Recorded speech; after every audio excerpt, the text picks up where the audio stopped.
All right, I'd like to call the meeting to order. Can I have roll call? Yep. Mr. Antoine is here. Ms. Bonnick? Here? Mr. Connors? Here. Mr. Demas is absent with notice. Ms. Eichhorst? Here. Ms. Rice? Here. And Mr. Young is absent with notice. Please rise for the pledge. I pledge allegiance to the flag of the United States of America and to the republic for which it stands, one nation, under God, indivisible, with liberty and justice for all. Unbelievable. Can I have a motion to approve tonight's agenda? Motion. Second? Moved and supported. Do we have any questions or concerns? No, ma'am. Mrs. Bonnick, with our closed session and no action afterwards, I would propose that we move board discussion for the good of the district and public comment up prior to what is action item K. Any questions or concerns on that or acceptance of the amendment? All right, all in favor? Aye. Opposed? Motion carries. Moving on to celebrations. Just a couple this evening. First, maybe some of the board members have seen the Macomb Daily had ran an article similar to what you see on the screen tonight, but this year Noelle Kesmarek was our Macomb Literacy Ambassador representative. So you can see in the coverage that were both in the electronic online and the print copy of the MISD, the 21 representatives representing the districts in the county and the ISD. So congratulations to Noelle. She is actually hard at work beginning today because she oversees our summer school program. So she does a lot for us in Romeo, and we wanted to just take the opportunity to publicly acknowledge her as a Macomb County Literacy Ambassador and our representative from Romeo this year. So congratulations and thanks to Noelle.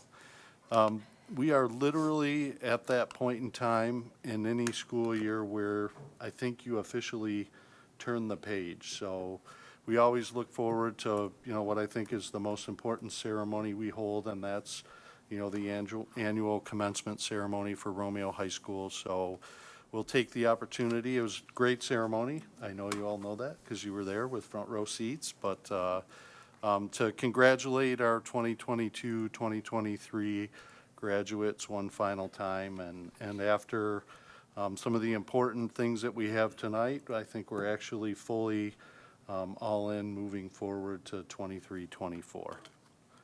So that is our celebrations for tonight. All right, we will move on to our annual budget hearing.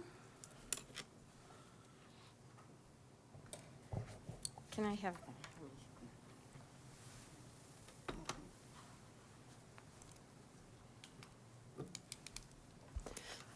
Okay, so tonight I'll be presenting the budget hearing. It's much the same information that we discussed at the June 12th workshop, but there's a few changes, and I'll point those out as we go along.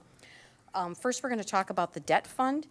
We have $2.5 billion in property values in our district, and our levy that we're going to need to pay our debt is 3.85 mils.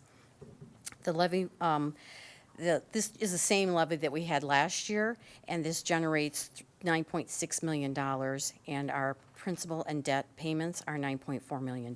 So we'll have a little bit left over for the following year. Next, we'll talk about our sinking fund. This can be used for new construction, remodeling, technology infrastructure, or repair of school buildings and facilities, instructional student technology, and security equipment. We cannot use it for payroll or benefits or any general operating expenses. So our levy for this year will be 1.2127 mils, which will generate just over $3 million, and our total debt levy, including the debt and the sinking fund, or the bond and the sinking fund, I should say, is 5.0627, and this is exactly the same as last year's levies. So I want to give you a district overview of our financial situation. The annual budget is $75 million. Our foundation allowance for 2023 was $9,150, and at the end of fiscal year 2022, we had an audited fund balance of 14.74%, or $9,168,849. In our amendment for 2023, we projected 14.6% fund balance, or $10,261,875. So if you'll notice that even though we had an increase in fund balance dollar-wise, we had a percentage decrease. And the reason that is because the fund balance is calculated based on a percentage of expenses. So as our increase in revenue and our increase in expenses, the comparison of our fund balance to those numbers, it decreases our fund balance percentage when we still have an increase in fund balance. So I just wanted to point that out because you'll see that as we go through the presentation, how that works.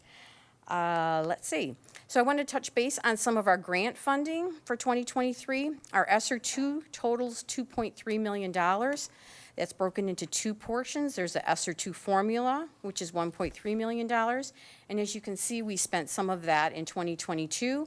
But our 2023 expenditures, we used it for preventing multi-age classrooms, year 2 of that program, our RVA supervisor, year 2, and our additional portion of our additional social worker. We'll have all of this expended in 2023 by June 30th. And then our other portion of the ESSER 2 is the equalization, and that's $1 million, I should say just over $1 million. We spent some of that in 2021 and the rest of it in 2022, except for a small portion that we're using for RVA mentors to use up all of our ESSER 2 funding, and that is what we're allowed to spend it until September 30th of 2023, so we'll have that all spent according to the federal government. And then, this looks like the formatting didn't work quite right, but our total ESSER 3 funding, that's a separate grant, is $5.6 million. And we have ESSER 3 formula. There's two portions to this. The first one, the formula, is $2.9 million. We spent some of our funds in 2022 and a larger portion in 2023 on math interventionists, additional paraprofessional hours, additional social worker, the part that we had in ESSER 2, our portion of our director of teaching and learning, our RVA mentor support, and RVA course fees. Then we have a balance of $1.5 million that we'll be spending for similar things in 2024.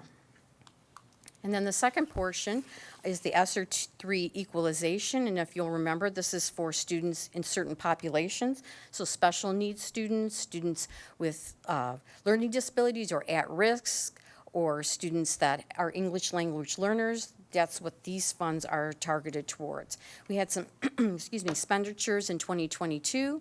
In 2023, we spent it on a portion of our math interventionists and secondary counselors that were towards these special students. We had English language learning teachers for all students that were identified under these grant requirements. And then in 2024, we have a balance to use of $1.1 million. And again, we'll use that very similarly to what we did this year. So one of the updates I made is to the fund balance projections for this year.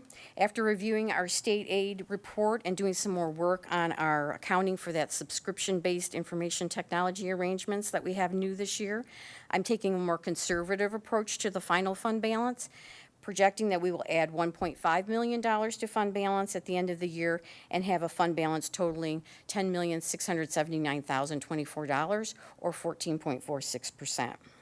So after our audit, I'm sure that we will have an increase to this, but we'll wait till we have those final numbers, and I wanted to make sure I was more cautious before the end of the year. So we'll move forward and look at 2024 and our budget assumptions. Our first variable is our enrollment assumptions. We're projecting a 125 FTE decrease, and this is caused by the Lutheran High North partnership that we didn't renew, so that was a decrease of 155 students. And then we project that we will increase the RCS students by 30, so the net is 125 FTE decrease. Our state aid increase, we're projecting to be $450 per pupil. That seems to be the number that is closest to maybe the middle of where all the budgets are in the state, at the state level. Projecting a $9,600 foundation allowance per pupil, multiplied by their 5183 FTE, so an increase of $2.3 million in revenue. Although the state hasn't adopted a budget to date, we feel like that is, that assumption's good at this point. Although I think this week we might expect that they'll be passing a I budget. would hope so. We've used the same budget development process that we've used for the last several years, and it begins with our district leadership team brainstorming on potential budget priorities. Some of the priorities identified will be paid for through grant funding, the 31AA and Section 97. So 31AA is the Student Mental Health Grant, and Section 97 is the Improvement of Student Safety Grant. So we're going to use those funds for our social worker for early childhood, a new psychologist, and some safe ed staffing increases in our buildings.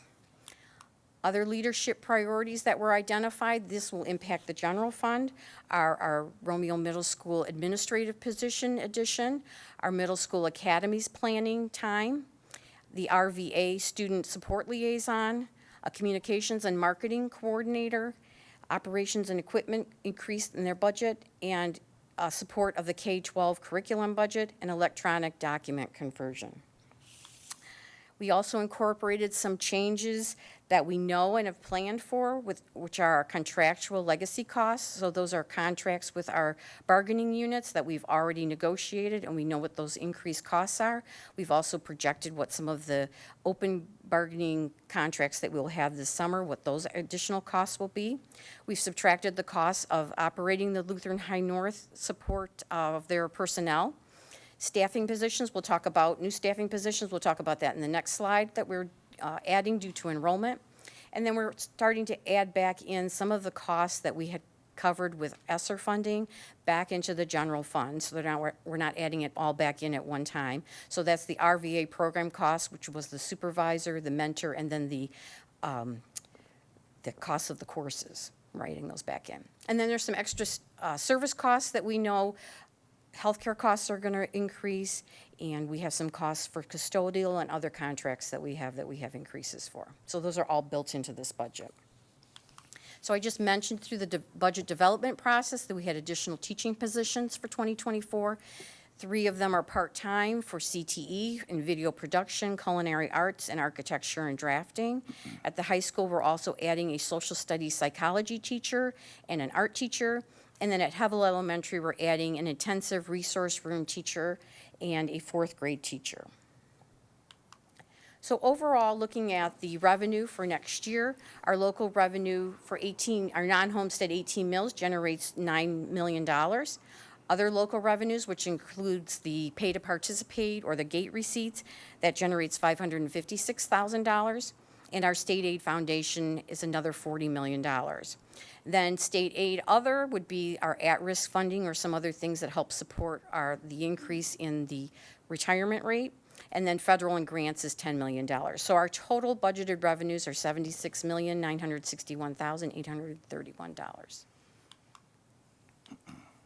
Our projected student FTE is 5,183 at $9,600 per pupil, for a total foundation grant of $49,756,800, minus our local support, which is our 18 mills, is $9,090,143. So our state share of our funding is $40,666,657. It's a lot of numbers.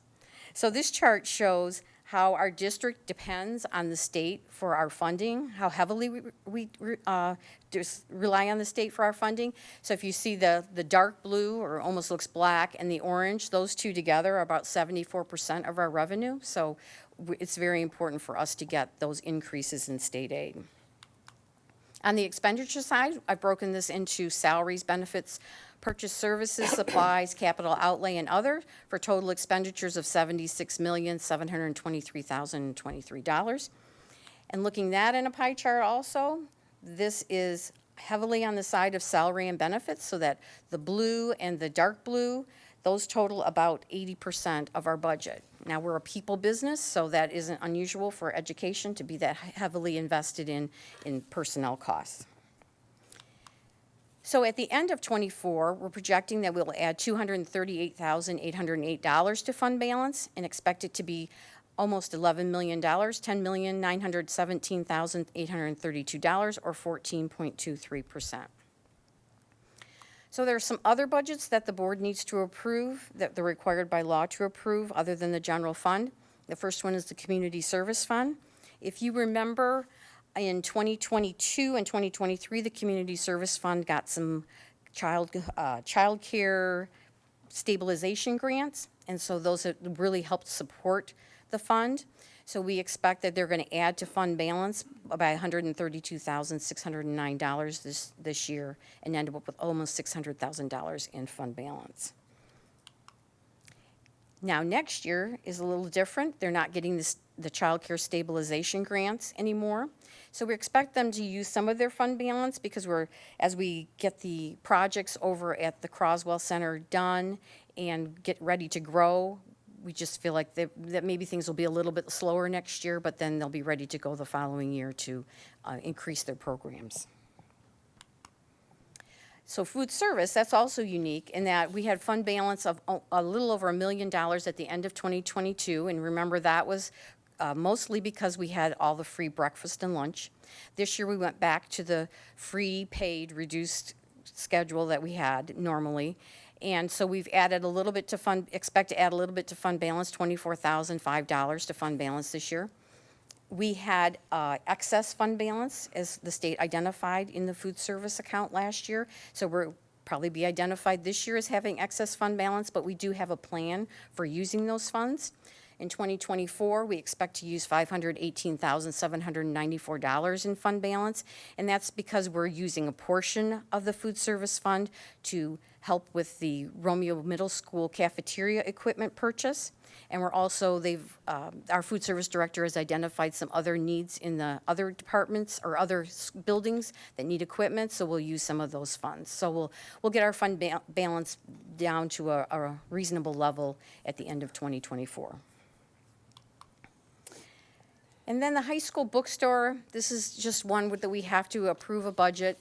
We expect it to add to fund balance. They could use their fund balance to buy equipment if they needed to buy some, T-shirt printing machine or something like that. So we leave that up to them how they would like to spend that money. But we do have to adopt a budget for this year ending. We expect them to end with adding to fund balance, and then next year adding to fund balance again. But they may have some things that they need to buy for their school store next year, and we'll update you if that happens.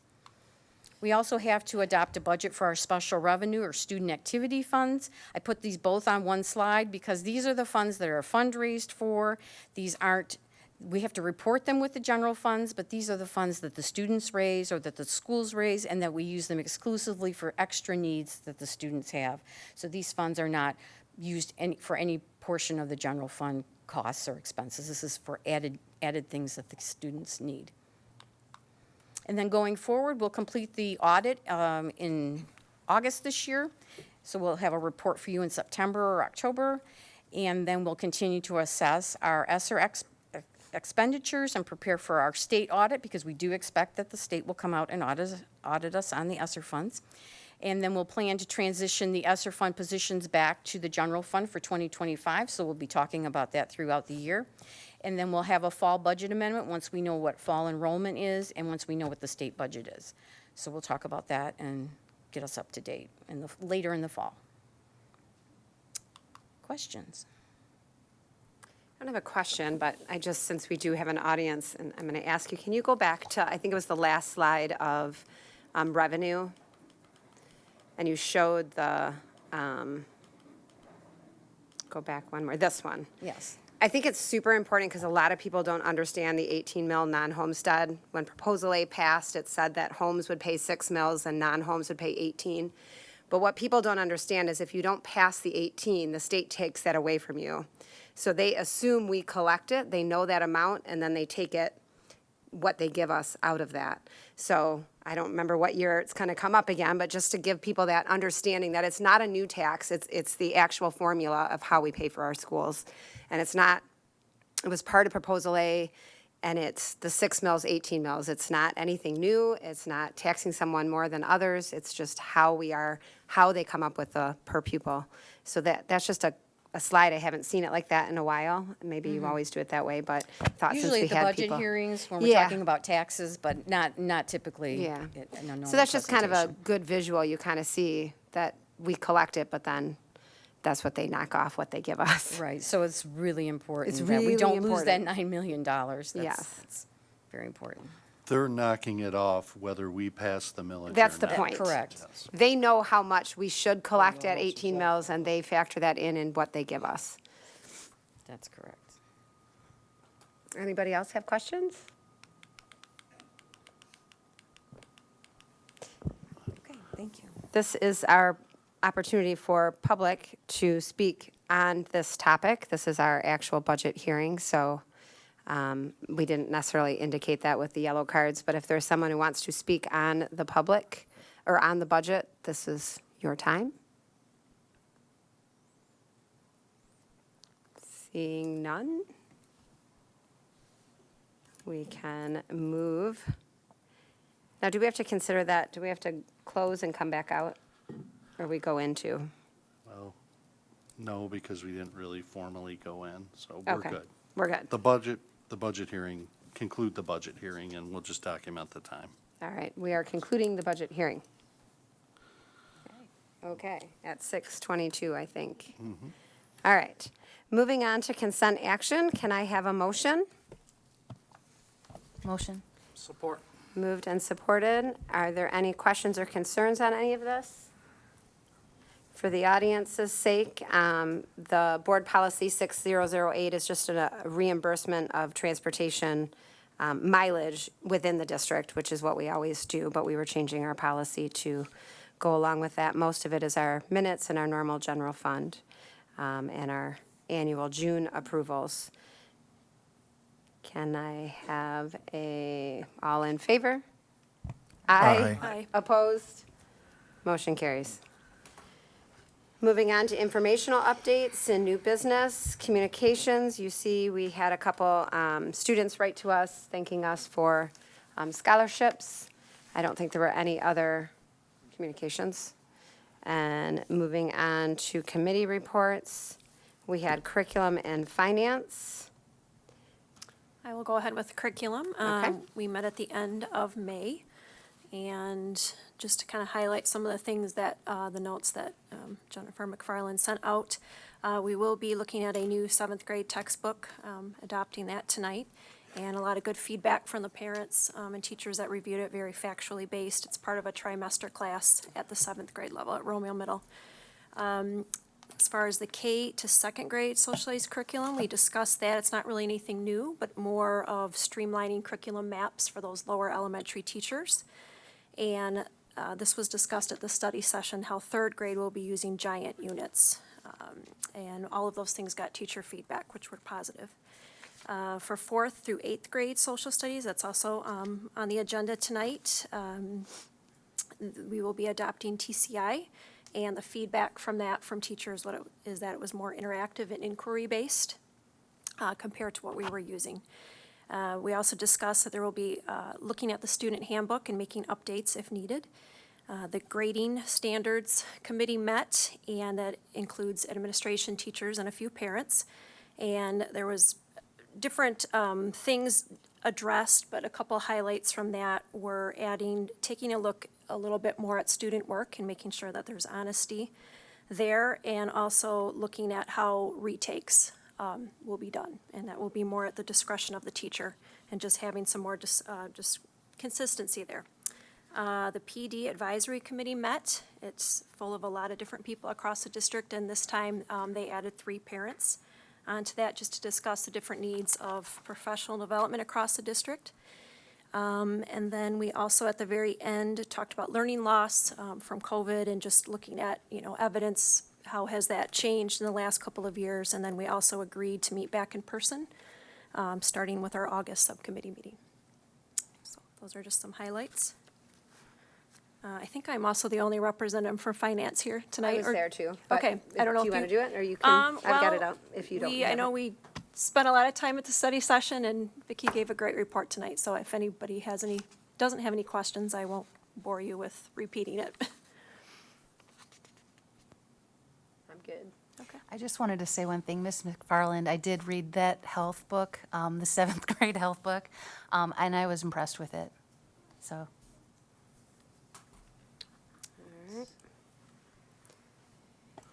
So I've just listed, I mean, the board members, you have this, nothing has changed, but we had a little bit of a pause now in committee meetings, but we'll pick back up the end of July and pretty much back into our same rotation as we get into next year.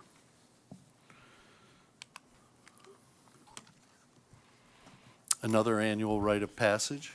Mrs. McFarland and Mr. Murray are here to talk about our K-12 educational goals and our year-end progress update.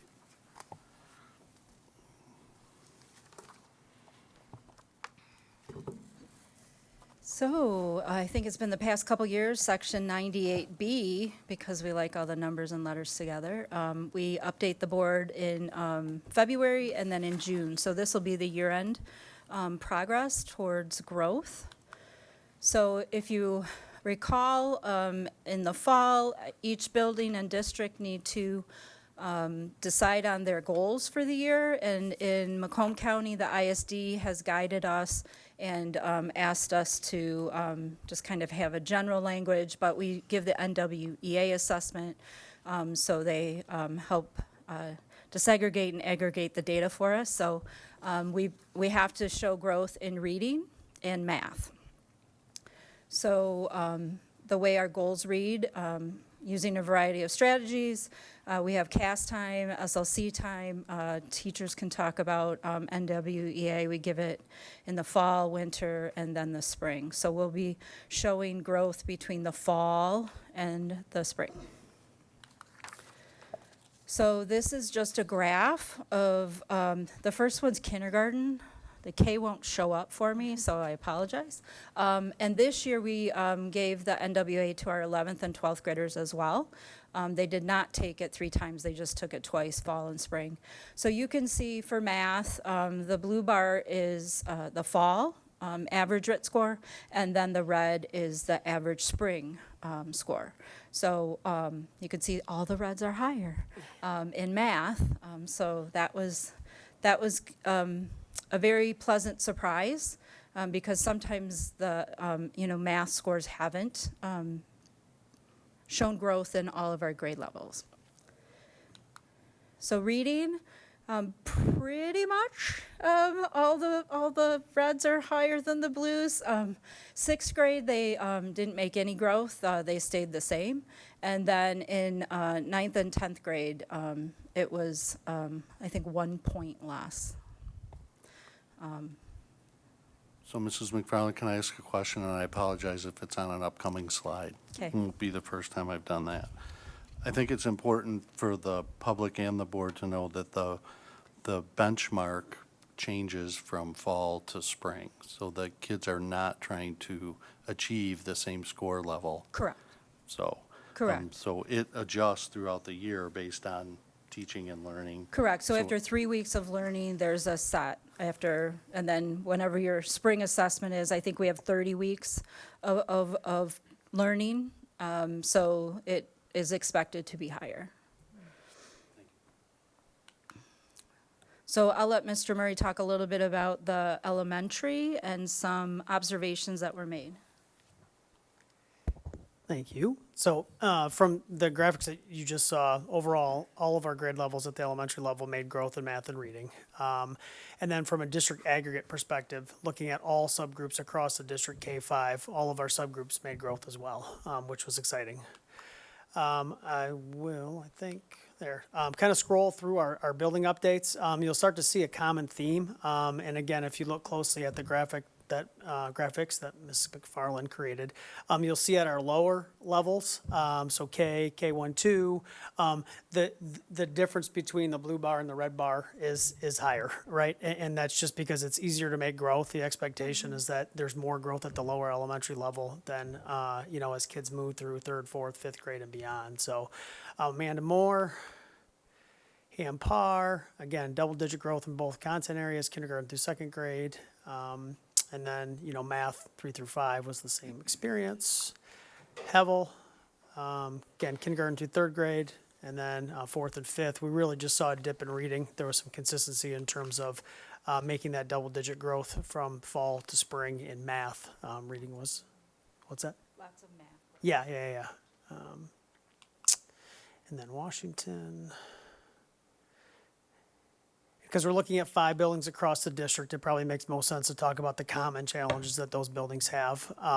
Again, fourth and fifth grade reading is not necessarily a challenge, it's just acknowledging the fact that double-digit growth is difficult, to achieve. It doesn't mean that kids aren't making progress and teachers aren't doing a quality job. It's just a bit of a challenge. It'll be interesting to see the impact that CKLA may have on fourth and fifth grade growth. Obviously growth overall with new curricular materials, but specifically at those grade levels to see if it's going to make a difference in terms of more growth, if you will. And then our economically disadvantaged and special education populations, their achievement is still lagging. And so, one thing that we're going to look to do is expand our high dosage tutoring opportunities next year. We had a high return on investment from the teachers and students who participated in the program. But it's about two things, right? Finding the dollars and cents and then also finding the staff to do it. So we know that it works. We just have to find the sweet spot, if you will, in terms of staffing and finance. So That's focused on reading. it could be focused on reading or math, but this year we did focus on reading. So I put at your places all of the tables with all of the data in there. But I felt like bless you, I feel that just giving some general observations and things made more sense in a board meeting than all those tables that we shared in February. So some general observations about 6 through 8. Math, every grade level made growth. In reading, 7th and 8th made growth, and as I stated when I showed the bar graph, grade 6 remained stagnant from the fall to the spring in the average RIT score. Just a note, our 612 ELA curriculum updates are on the docket for next year. So we met a little bit in the spring, so hopefully that'll make some improvements. So I kind of broke it up into highlights and challenges. The highlight for Romeo Middle School was math at all groups of students. So not only grade levels, but each of those groups of students that you'll see in your table. And 7th grade, the reading average norm was above the national average. So that was pretty nice to see, especially with 6th grade kind of remaining stagnant, but 7th grade was well above that national norm. Some of our challenges, again, 6th grade, not only did they remain stagnant, but some of our groups showed a dip. Overall, all students remained the same, but certain groups of students actually decreased their RIT score from the fall. And again, remember, it's a moving target. It's not the same score in the fall to the spring. There's some pretty significant gaps between our economically disadvantaged students and economically disadvantaged, and the same with special ed at the middle school. I'll have a slide at the end that we'll talk about how we can tackle some of those concerns. It should read 912. I apologize for the heading. So remember, grades 11 and 12, this was their first year as 11th and 12th graders taking the NWEA. Some of them experienced it as 9th and 10th graders in previous years. All grade levels showed growth in math. Grades 9 through 11 showed little or no growth in reading. As Mr. Murray said, in the upper grades of elementary school, double-digit growth is not seen a lot. In the middle and high school level, like the expected growth might be 2 or 3 RIT points. So that's really hard to move. But again, we're reviewing our curriculum for ELA in grades 6 through 12. We'll begin that work in earnest in the fall, so hopefully we can align some more of our materials. But on a positive note, we saw some PSAT, SAT scores. An anecdotal note, possibly, for the good of the order. Yeah. You think of all the high-stakes tests that an 11th grader Oh, good and gravy, 12th grader yes. have to take. It is extremely difficult for us to persuade some of those Yes. students that the NWA is, That it matters. yes, Yes. thank you. Yes. So we tried to give it to them in March before spring break, thinking, oh, maybe that would help, but not so much. But they did their best. I was pleasantly encouraged that there is little to no gap between males and females on the average writ in math. Nice. So, and by 11th grade, I think they're equal. So that's pretty cool, that we're doing a very nice job at the secondary level, making sure that all students, are achieving in math. So, as opposed to the middle school where there were some significant gaps in economically disadvantaged and non-economically disadvantaged, in 11th grade, the gap is much smaller. And we tested quite a few kids, so it's not like I only tested 50. But there were quite a few 11th graders that did take it. Again, it challenges the special ed and non-special ed gap that exists. It's probably double digits. So we'll dig into that with our special ed department, and I know that Mrs. Selden's already talked about some more co-teaching and different ways that we can support those kids. So in summary, most students are showing growth on our NWA assessment from fall to spring. Our school and district teams will continue to explore and disaggregate that data and really look at those groups of students. We did that this year, but now they'll bring it back during their SLC or CAS meeting times and really try to identify how we can support those kids. Mr. Murray talked about high dosage tutoring at the elementary level. We will continue to utilize our interventionist support classes that we may have at the middle or high school, and maximize those students that need to be in those classes to close some of those achievement gaps. Any questions? So we post this on the website in addition to the board having more detailed Correct. This will information? be on the transparency website under our mandatory COVID reporting, although I probably should change the title of that. So the data doesn't get stale after tonight. You have more detailed breakdown. If there was questions in the future, we can run those through curriculum subcommittee or otherwise moving forward. We're not sure that this requirement will. We are not sure yet if the K-8 benchmark assessments or the K-12 educational goals will be mandatory for the 23-24 school year. And it sounds like if the legislature is going to do anything with that, it's going to be wrapped into the approval of the school aid budget versus separate, testimony and bills being passed. I believe that is all. Thank you. Yes. I just said, good job.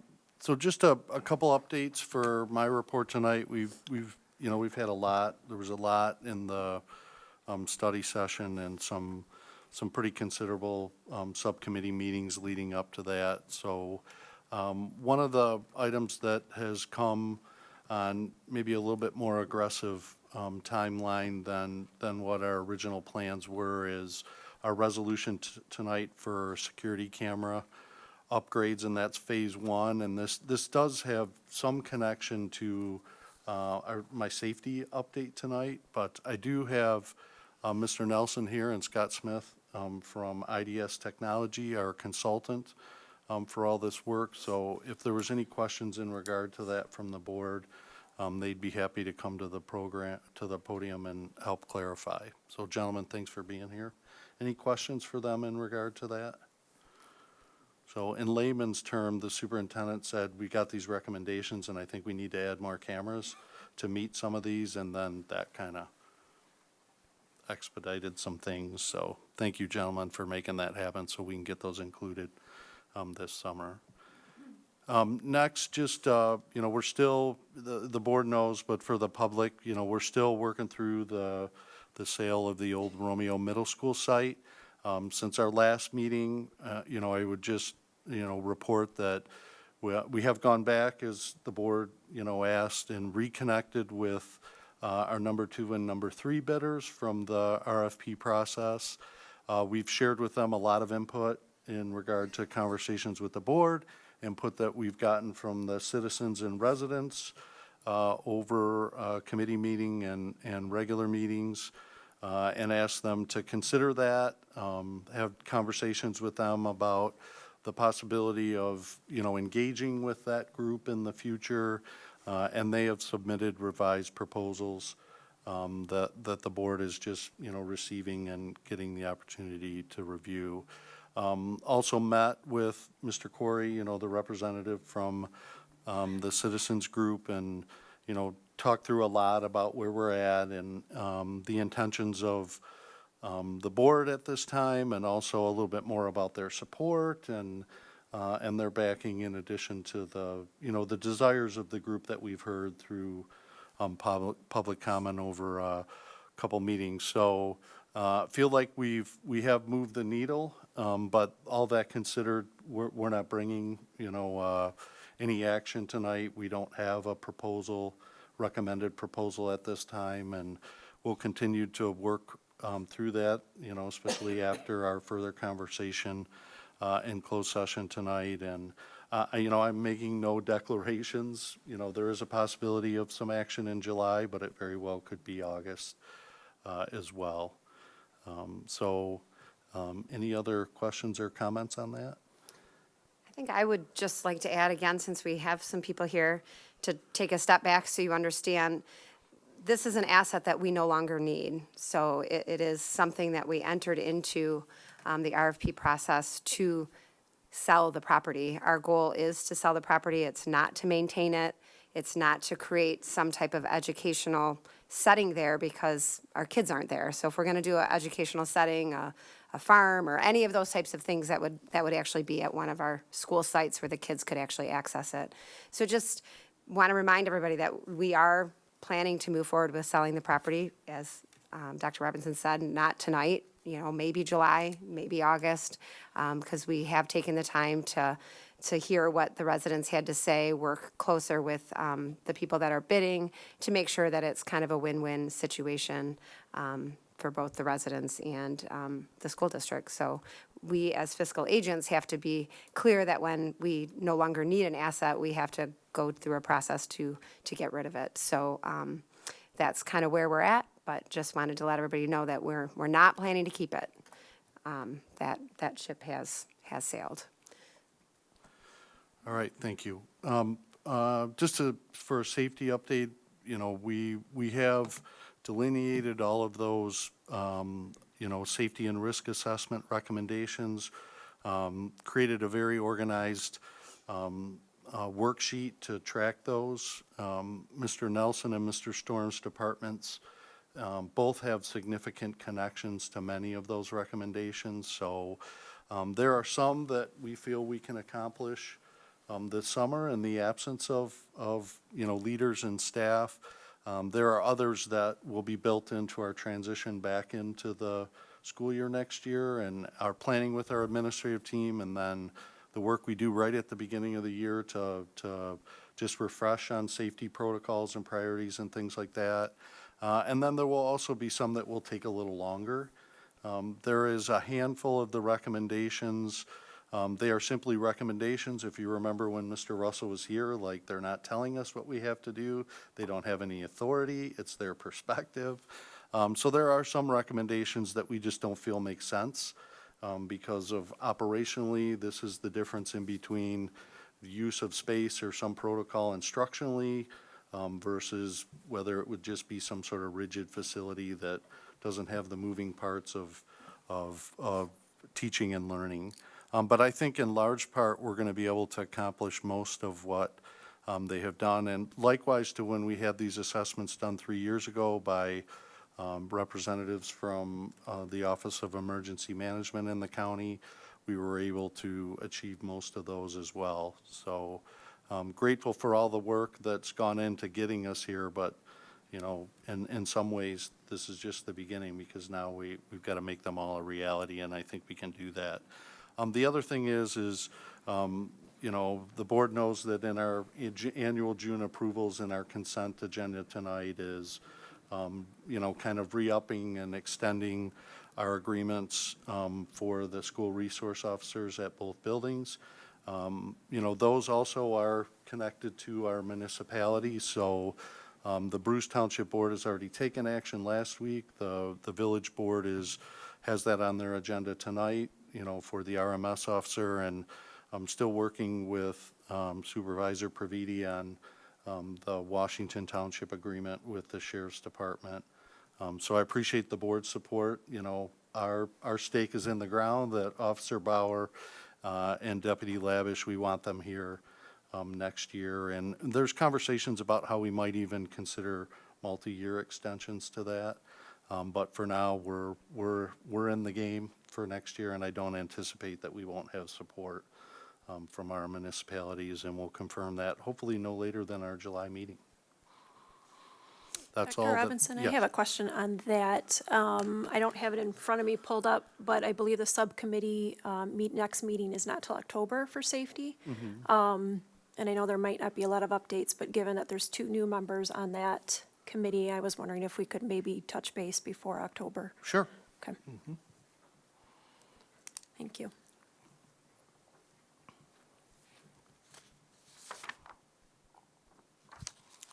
That's my report for Okay. tonight.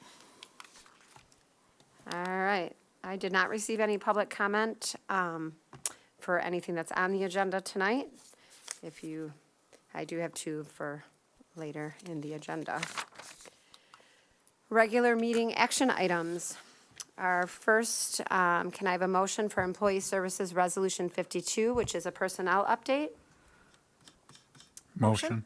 Moved by Antoine, supported by Connor.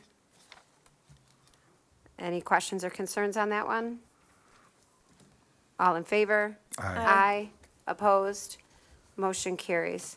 Did you want to introduce? I do. So we have some guests here tonight, bonus guests, but Mr. Bartlett is here tonight. Hasn't been long since Mr. Bartlett was here as Teacher of the Year, so that must mean something, because fast forward another month and a half or so, and here we are, just having approved him to be the new assistant principal at Romeo Middle School. So congratulations, Troy.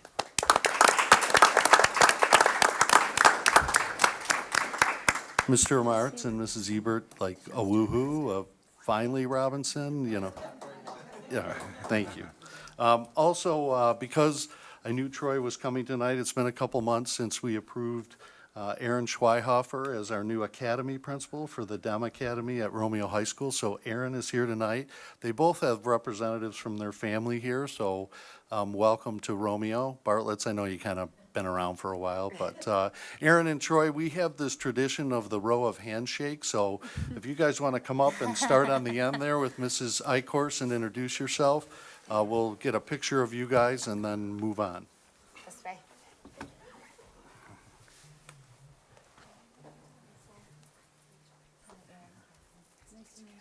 Nice to meet you. Congratulations. Congratulations. Congratulations. Deal with my daughter.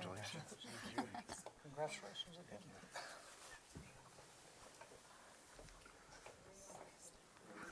Mrs. Bonnick, you want to join us, please?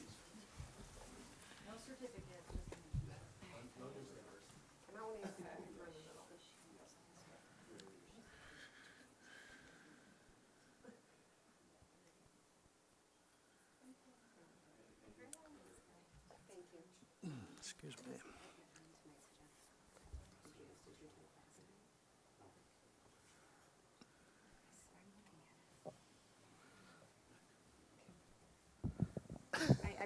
I mean, I have it right here. Is there a change to what we got in our board packet? Am I just blind? But, No change. Uh, Editorial change if necessary.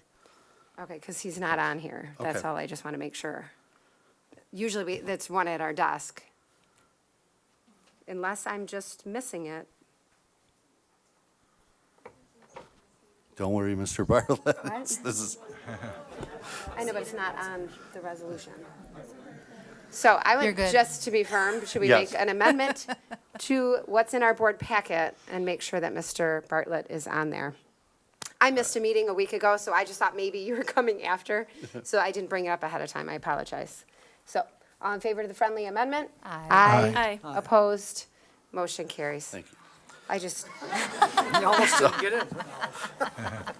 I had the opportunity to meet with Troy for his quote-unquote final interview, and he shared with me the super exciting 4-day window of when he actually became a teacher in Romeo, having been laid off from a district in the south right at the beginning of the school year. And Troy, we were not looking to add to that story tonight, so.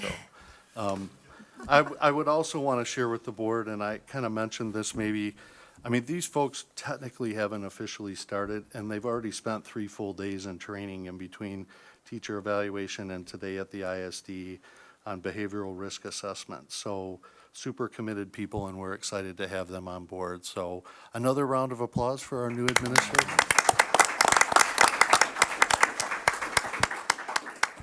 All right, thank you. All right, moving on to Employee Services Resolution 53, which is our RAA tentative agreement. That's with our administrators. Can I have a motion? Motion. Moved by Ikorst. Support by Connor. Any questions or concerns on this? All in favor? Aye. Opposed? Motion carries. Congratulations to our administrators if you are here. Moving on to Academic Services Resolution 54, which is the 7th grade health textbook. Can I have a motion? Motion. Moved Support. by moved by Ikorst, supported by Rice, or vice versa. Any questions or concerns? Comments? All in favor? Aye. Opposed? Motion carries. Moving on to Academic Services Resolution 55, which is the 3rd grade social studies giant resource.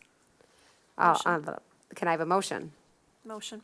Moved by Ikorst, Support. support by Rice. Questions? Seeing none, all in favor? Aye. Opposed? Motion carries. Our next one is Academic Services Resolution 56, which is the 4th through 8th grade TCI Social Studies adoption. Motion. Moved by Rice. I'll support that. Any questions or concerns? All in favor? Aye. Opposed? Motion carries. Moving on to Business Services Resolution 57, which is our bus purchase. Can I have- Motion. Moved by Antoine, support by Connor. Questions, concerns, comments? All in favor? Aye. Opposed? Motion carries. Next is our Business Services Resolution 58, which is our fiscal year 2023 final budget. Can I have a motion? Motion. Moved by Antoine, supported by Ikorst. Yep. Any questions or concerns? Just want to thank Vicki for all of her work on this. All in favor? Aye. Opposed? Motion carries. The next is our Business Services Resolution 59, which is fiscal year 2024 original budgets. Can I have a motion? Motion. Support. Ikorst and Antoine, any questions? All in favor? Aye. Opposed? Motion carries. Next one is Technology Resolution number 60, which is our security cameras, Phase 1. Motion. Support. Okay, moved by Antoine, supported by Rice. Questions? All in favor? Aye. Opposed? Motion carries. Next one is our Facilities Resolution 61, which is the 2021 bond change approval. Can I have a motion? I will move. Can I have a support? Support. Support by Rice. Any questions? All in favor? Aye. Aye. Opposed? Oh, wait. Nope, that was a delayed aye, yes. Oh, okay. Support. All ayes, opposed, motion carries. We will go to public comment. Just to remind everybody, we have 3 minutes. The first person is Cheryl Melling. Oh, thank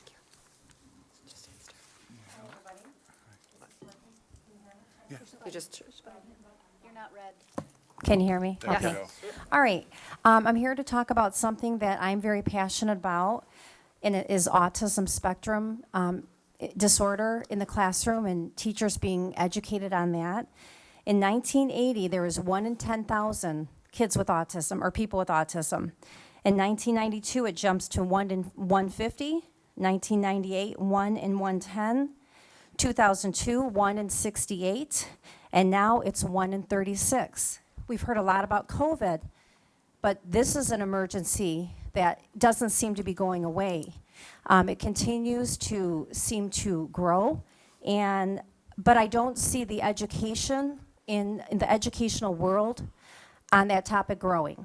So special education services seem to be more and more challenged as kids with more special needs increase. So the kids are increasing, but the resources seem to be staying stagnant or decreasing, and that is a problem all the way around, including a financial problem. I'm not sure that Romeo has an ASD program. I'm not sure. I don't think so. But the teachers are overwhelmed. So if the teachers are not trained on how to address ASD in the classroom, in the general education setting, then it topples over to special ed, and that can increase costs for the district. So kids, typically, the goal is to place the kids in the general educational setting. But the problem is many teachers are not trained in ASD and how to help those children in that setting. So I would like to offer a solution. I have been teaching since 1999.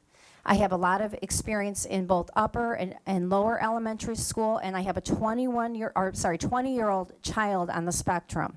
So I've been spending years going to conferences, going to workshops. I just attended this past year a 5-course workshop at the MISD. I've read books. I've met with psychologists. I have a lot of knowledge in this area. I have actually given 5 presentations for different districts and unions on teaching ASD in the general education classroom with excellent feedback. In fact, the last time I presented, the principal was so impressed that he wanted to bring it as a PD day for the entire district. So why do I bring this up? Because I would like to offer free of charge my services and my presentation to your teachers, or I could present to the school board and you can see if that's something you would like me to present. Because I feel like it's so important for the teachers to have that expertise and those skills and to know what to do so that those 3 minutes. Okay, so that those kids can be helped. And I feel like I heard a lot of talk about special ed, that seems to be a challenge. Well, when you have kids that their needs are not met, they have a lot of anxiety, and an anxious brain cannot learn. Thank you. Thank you.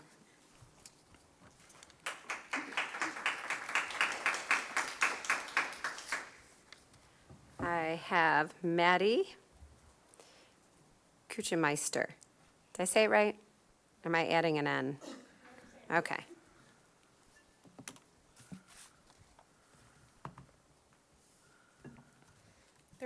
Letters isn't easy for anyone. So. Good evening. I'm Maddie Kuchenmeister, a 2022 Romeo graduate and longtime Romeo resident. Firstly, I'd like to recognize that the school board is doing many things in order to strengthen our community, as evidenced by many of the discussions that have taken place in the recent board meetings. However, it is also clear that in the Romeo community, some community members that have spoken at the board meetings are exhibiting a clear and potentially hurtful us versus them mentality. This is true regarding some of the discourse surrounding the Washington Elementary redistricting, and it is also true when discussing safety and inclusivity for queer students, staff, and families. As someone who only graduated Romeo 1 year ago, I have firsthand experience of this us versus them mentality. I have experienced, and my friends and peers have detailed to me, discrimination in the form of threats, harassment, violence, and assault because of their sexual orientation or gender identity. I know of two separate specific incidents of bullying at Romeo Middle School that happened just in the last few weeks of school this year. A female student who does not identify as being part of the queer community was called homophobic slurs for having short hair, and a male student who also does not identify as queer was bullied for wearing jewelry. However, neither of them felt comfortable reporting these situations because they felt that the situation would not be remedied or would even get worse. It should go without saying, but every student is owed an educational climate in which they feel safe. Having a healthier school climate benefits every student. Providing a safe and inclusive environment for queer students does not create an unsafe environment for students who are not part of the LGBTQ community. Increasing protections for students who are at risk would be without cause if it put other students at risk. In order for the Romeo School Board and administration to take the best, most relevant steps in policy reform, there must be a full understanding of what all of their students go through on a day-to-day basis. I have gathered some resources in order to help the school board to truly assess Romeo's school climate. The first I have is from GLSEN, the same organization from which I accessed the policy recommendations from last month's meeting. The second I have is provided from the CDC and is widely used by schools across the country for self-assessment. I have printouts of the overviews of each resources that I will be providing each of the members with after my comments. Lastly, I'd like to thank the board for being so receptive of the materials that I've provided in the last few board meetings.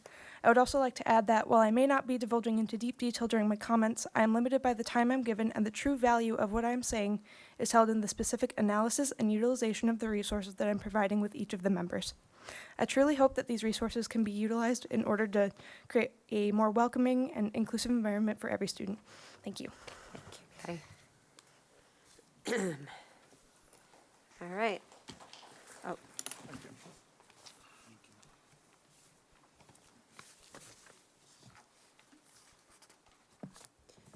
All right.